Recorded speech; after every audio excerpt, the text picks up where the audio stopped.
안녕하세요. 11월이 되자마자 친정 부모님보다도 먼저 인사를 드리려고 달려온 30대 후반의 여자입니다. 거두절미하고 제 소개부터 먼저 해드리자면 저는 현재 강남의 한 성형외과 코디네이터로 일을 하고 있고요.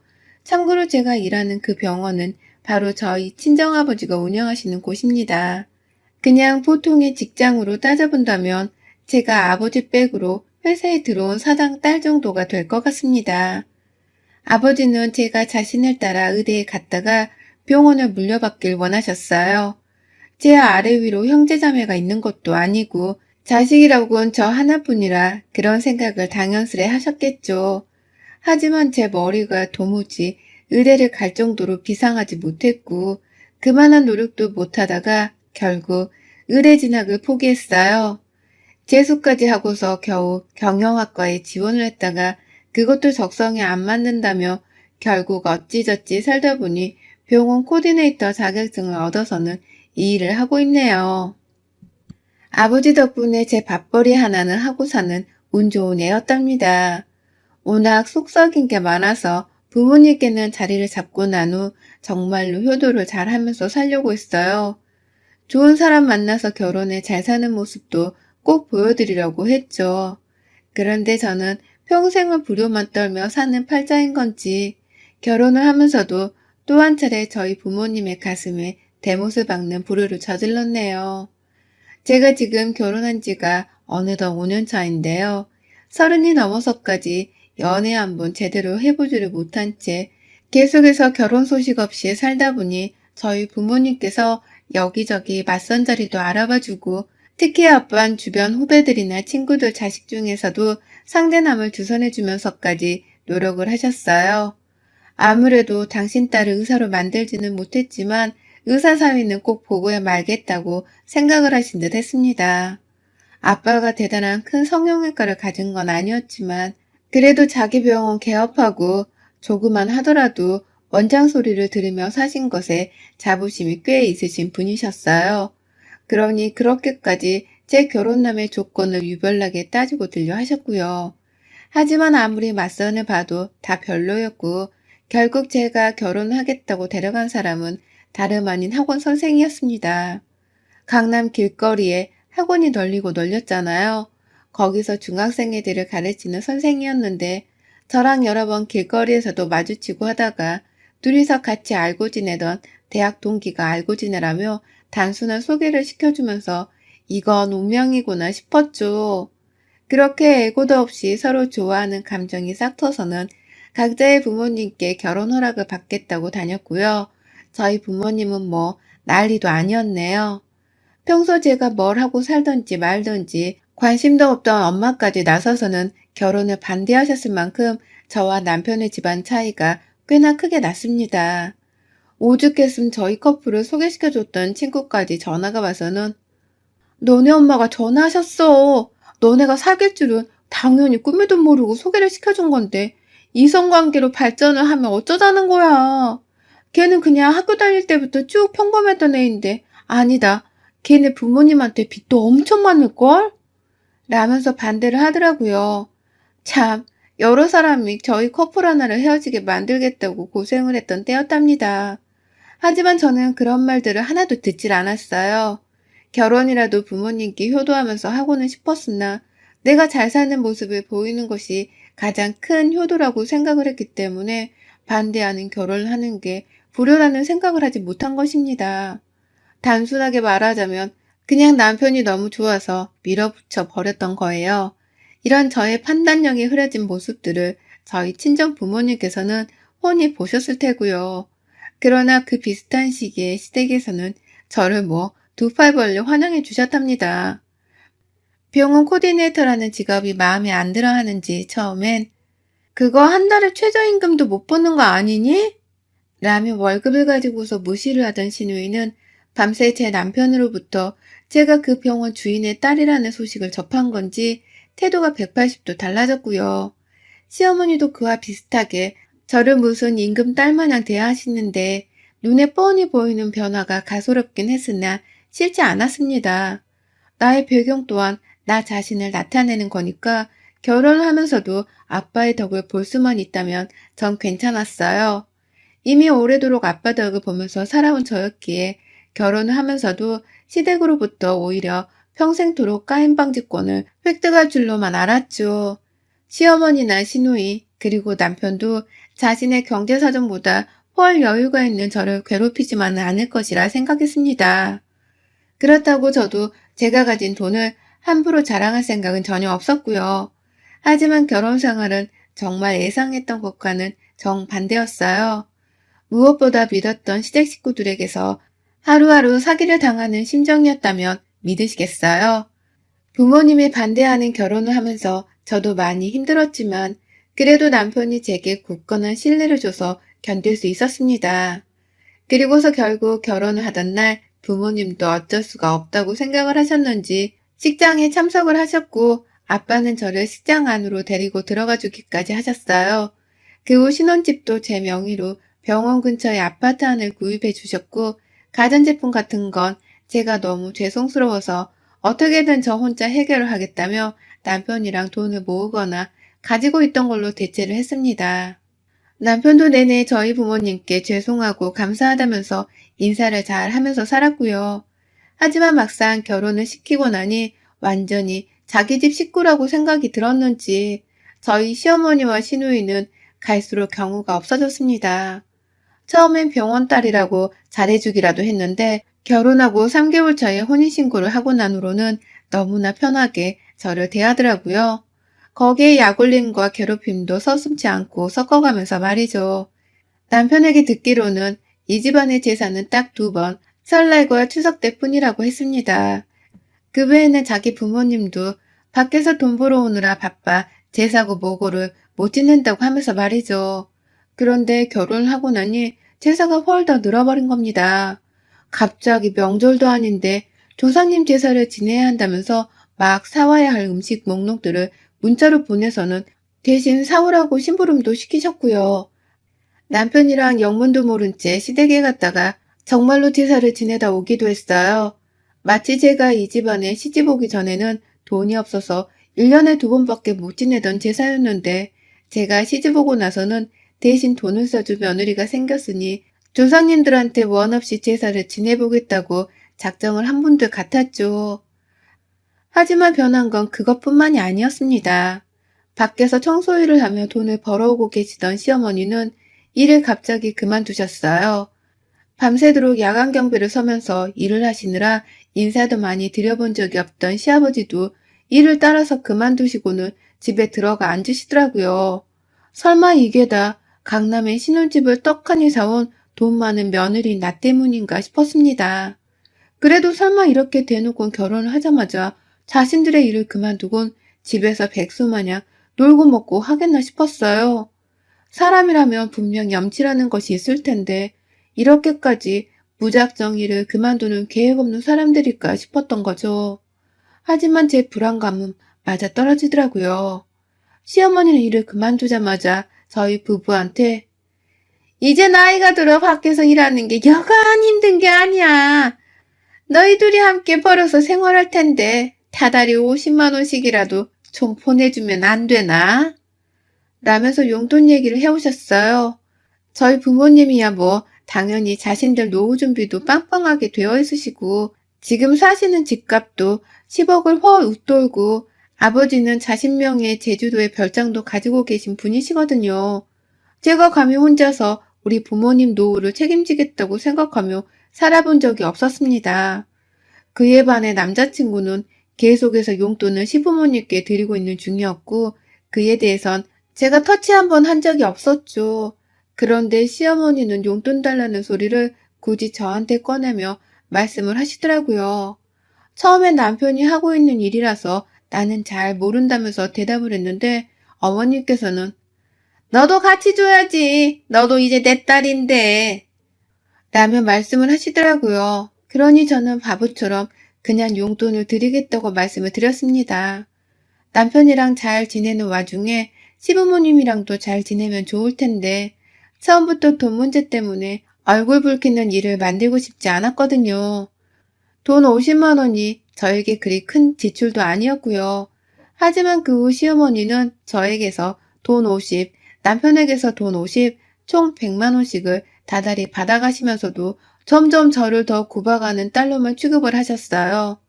뭐 하나 나아지는 것 없이 저를 점점 더 돈줄로만 취급을 하셨습니다. 시누이까지 합세를 해서는 옷을 사달라고 연락이 오고 밖에서 친구들 만나는데 명품 가방이 필요하다고 하면서 저희 집에 와서는 가방 하나를 빌려가 놓고서 지금까지 그걸 돌려주지 않고 있기도 하답니다. 시어머니는 뭐 그런 딸을 그냥 내버려 둔 채 오히려 자신도 재산 문제나 평소 용돈 문제를 가지고서 어떻게든 저한테서 돈을 뜯어내려고만 혈안이 되셨고요. 오죽했으면 남편이 저한테 당신이 주는 용돈을 당장 끊어버려. 당신이 이러니까 누나랑 엄마가 점점 더 버릇이 나빠지는 것 같아. 라고 하면서 오히려 돈을 주는 제 탓으로 돌렸어요. 먼저 돈을 달라거나 빌려달라고 뻔뻔하게 구는 건 자신의 엄마랑 누나였는데 이제 와서 아무 힘도 없이 요구를 들어주고만 있던 바보 같은 저에게 탓을 돌리더라고요. 그러니 저도 남편에게 섭섭하기 시작했고 갈수록 사소한 시댁 문제로 인해 부부싸움이 잦아져 갔어요. 그렇다고 저희가 이혼을 할 지경까지 이른 건 아니었지만 확실히 이전보다는 서로에 대해서 사이가 훨 소원해지긴 했습니다. 그와 동시에 남편은 저희 부모님 보기를 엄청 눈치 보는 듯 했고 급기야 저를 대할 때에도 돈에 있어서만큼은 잘 위축이 되는 듯 보였어요. 그러다 코로나 터지고 시어머니나 시누이 얼굴을 잘 못 보고 살게 되면서는 저도 생각을 할 시간을 가져보게 되었죠. 내가 정말 너무 오냐오냐 말을 들어드리고 돈을 베풀었나 싶어서 반성도 했고 이제라도 나 할 소리는 하면서 행동을 조심해야 하는 게 아닌가 싶었습니다. 그러다 코로나로 인해서 작년 말에 남편이 학원에서 잘리고 집에 들어앉게 되면서부터는 시어머니께 드리던 용돈을 칼같이 끊어버렸어요. 내 남편을 먼저 챙기고서 우리 가게를 살펴야 했으니까요. 남편은 다시 올 중순에 재취업에 성공을 하긴 했으나 그 사이 시어머니는 저한테 화를 내고 말도 아니셨어요. 용돈을 함부로 끊었다는 욕부터 시작해서 다시 달라는 예원 섞인 욕까지 절 아주 물주 취급하는 게 분명하다 싶었습니다. 그러던 와중에 여러 번 저희 집을 무작정 찾아오려고 시도를 하신 적이 있었는데 바로 2주 전 평일에 뜬금없이 시어머니가 저희 집에 대야 2개를 시누이랑 나눠들고 쳐들어오셨어요. 저는 평일에 휴무를 지내서 보통 집에 있는 걸 시어머니가 알고 계셨는데 이번에 작정하고 문을 두드리며 열어달라며 밖에서 기다리시더라고요.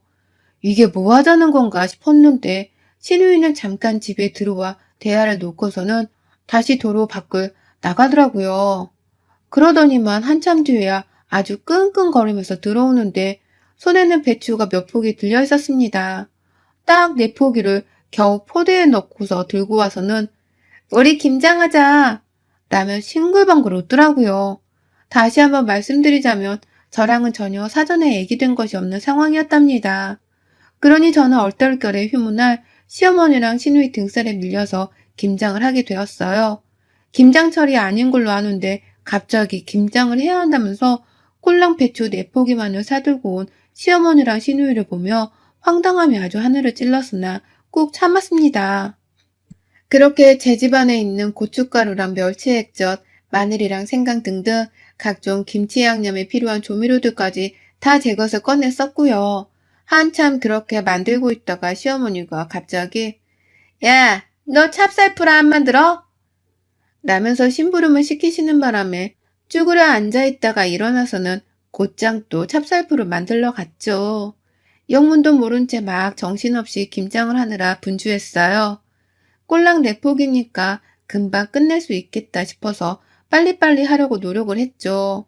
그런데 그때 시누이가 자기 혼자 우리 집 냉장고를 뒤져보더니 안에 있는 냉동 삼겹살 뭉퉁이를 꺼내들더라고요. 그리고는 이거 돼지고기지. 우리 보쌈 해 먹으면 되겠다.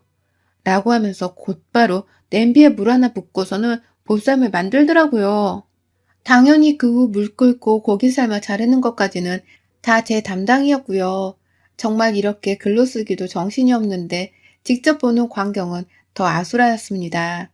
시어머니는 꼴랑 4포기를 가지고서 김장하느라 힘드네 어쩌고 하면서 나몰라라 저한테 일을 떠넘기고 저는 혼자 배추를 다듬다가 찹쌀풀을 만들었다가 갑자기 보쌈까지 해달라고 냄비를 꺼내는 신우이의 등살에 고기를 삶아 수육을 만들면서 몸이 10개라도 모자랐어요.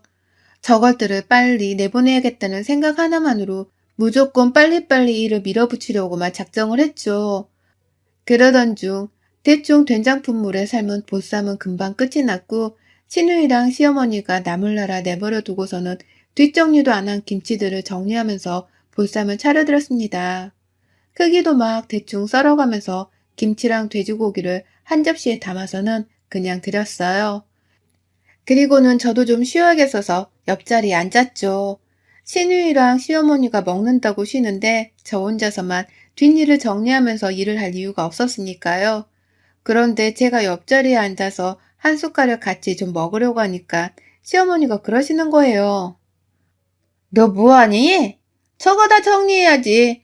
김치는 자고로 만들어서 빨리빨리 통 안에 넣어 익혀야 하는 거야. 저렇게 내버려 두면 너 오늘 내로 김치 냄새 못 뺀다. 라고 말이죠. 그러면서 당장 일어나 뒷정리를 하라며 저한테 눈치를 주는데 와, 딱 느껴지더라고요. 그냥 저랑 같이 보쌈을 먹는 게 싫어서 이러는 거라고 말입니다. 일부러 나한테 일거리라도 하나 더 시켜보며 김치랑 보쌈을 먹겠다고 집에 들이닥친 건 아닌가 하고 말이죠. 저 혼자서 속을 막 끓이면서 최대한 빨리 뒷정리를 하고자 했습니다. 양념은 또 왜 이렇게 많이 만든 건지 한가득 남은 양념을 어떻게든 김장통에 꾸역꾸역 넣어가면서 마무리를 지었는데 시어머니가 그거 보더니 또 그건 나 집에 싸갈라니까 비닐봉지에 따로 담아줘라 라고 하면서 자신을 달라 하더라고요. 그러니 또 저는 그 양념을 비닐봉지에 깔끔하게 싸느라고 정신이 없었습니다. 그 사이 시누이랑 시어머니는 제 바로 옆에 지들끼리 보쌈을 다 쳐드셨네요. 어찌나 맛있다면서 짭짭거리면서 개걸스럽게 음식을 먹던지요. 지들끼리 뭐가 그렇게 좋은 건지 제가 알지 못하는 인물의 아들이 취업 실패를 했다는 뒷담화를 지들끼리 막 까면서 희희낙낙거리는데 그 와중에 저를 한 번도 쳐다보지를 않더라고요. 화가 밀려오는 건 둘째치고 양념 냄새 때문에 눈이랑 코랑 다 아파왔어요. 겨우 뒷정리를 대충 하고서는 김치 내포기도 그냥 시어머니랑 시누이한테 다 가져가려며 줄 참이었습니다. 그 마음으로 김치통에 담았는데 시어머니가 그러시대요. 아, 냉장고에 파 있는지 확인해봐. 라고 말이죠. 그래서 저 그제 사놓은 게 있긴 있는데 라며 대답을 했어요. 혹시 보쌈 드시면서 같이 먹으려고 그러는 건가 싶었거든요. 그런데 시어머니가 하시는 말씀은 제 예상을 훌쩍 뛰어넘었네요. 나 파김치도 먹고 싶으니까 양념 다시 풀어서 파김치도 담궈줘. 아까 비닐봉다리 싸달라고 한 양념 있지? 그거 다시 풀어다가 담그고 다 만든 건 이 김치통에 같이 넣어. 우리가 다 가져갈 거니까. 라고 대답을 하셨어요. 그냥 시어머니께 김치를 다 줄 참이었으나 그래도 며느리인 저한테 한 포기 정도는 주겠다고 먼저 말씀을 해주실 줄 알았는데 한 번에 배려해주지 않으시더라고요. 그러더니만 본인이 직접 파김치를 담그겠다는 것도 아니고 저한테 갑자기 명령을 해서는 다 싼 양념을 도로 풀어내서는 또 김치를 담그라고 하는데 누굴 무슨 지들 식모로 아는 건가 싶더라고요. 순간 제 눈빛이 흔들리고 도끼가 서리면서 바로 움직이지 못했어요. 시어머니의 대답이 끝나자마자 너무 어이가 없어서 그 얼굴을 빤히 쳐다만 봤죠. 그러자 시어머니는 애 봐라. 넉나간 것 좀 봐. 넌 일 좀 더 해봐야 해. 그래야 네가 며느리인 줄 알지. 촘촘하게 잘 만들어서 담아. 네 시아버지 드시 김치니까. 라고 하면서 저에게 이상한 말을 쏟아내시더라고요. 저를 며느리로 적응시키기 위해서 이 노동을 시키는 거니까 잔말 말고 시키는 대로 하라는 식으로 말씀을 하신 겁니다. 그 말에 옆에서 시누이는 그러게 왜 우리 엄마 용돈을 끊어서 이 사단을 만들어? 우리 엄마 화나면 엄청 무서운데 라고 히히덕거리는데 와 이것들 진짜 내가 화난 꼴을 봐야 입을 다물겠구나 싶었어요. 그래서 제가 팔을 꺼내들다 말고 화나면 무서우세요? 저도 화나면 꽤 무서운데 라고 대답을 했어요. 그러자 신우이는 아이고 무서우세요? 뻘뻘 키겠네 라고 하면서 또 히히덕거렸고요. 저는 곧장 신우이부터 본때를 보여줘야겠다 싶었습니다. 그리고는 웃기만 하던 신우이의 입에다가 들고 있던 파로 파 싸대기를 날려줘 버렸네요.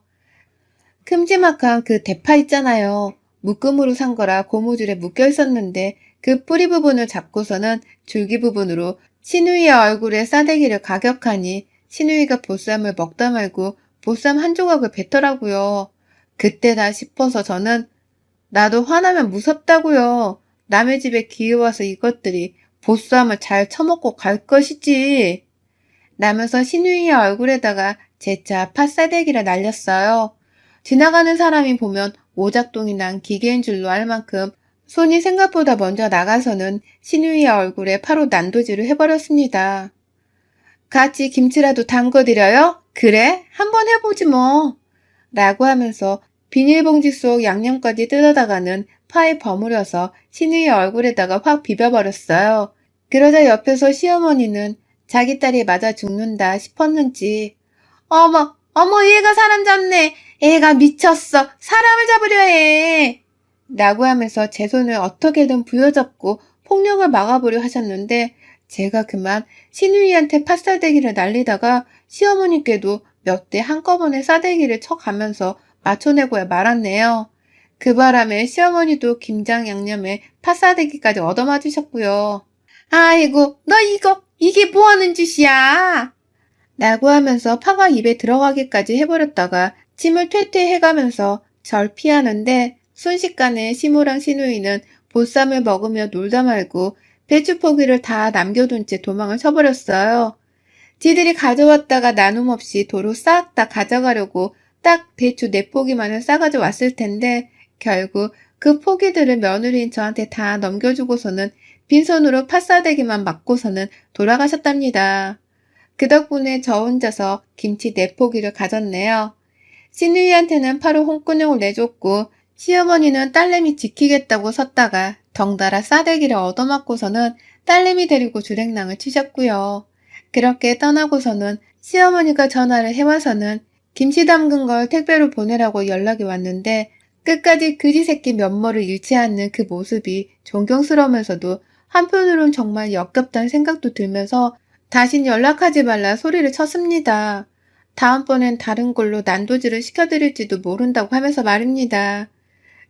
그리고 저는 그날 한번 삘 받은 김에 한꺼번에 일을 해치우겠다면서 시누이 집을 쳐들어갔어요.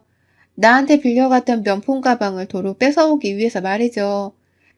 제가 집에 들이닥치자마자 또 얻어맞는 줄 알았는지 시누이는 저를 피하기만 했는지라 가방 하나를 도로 쟁취해오는 건 생각보다 쉬운 여정이었답니다. 당하기만 하면서 손해보고 산 세월이 워낙 오래인지라 앞으로도 이런 식으로 통쾌한 복수와 응징을 하면서 갚아나가야 할 세월이 또 한 트럭이네요. 볼 때마다 시비 거는 모습이 보이면 이런 식으로 난도질 비슷한 복수와 응징을 보여 되갚음을 해줄랍니다. 여러분의 생각은 댓글로 남겨주세요. 오늘도 시청해주셔서 정말 감사합니다.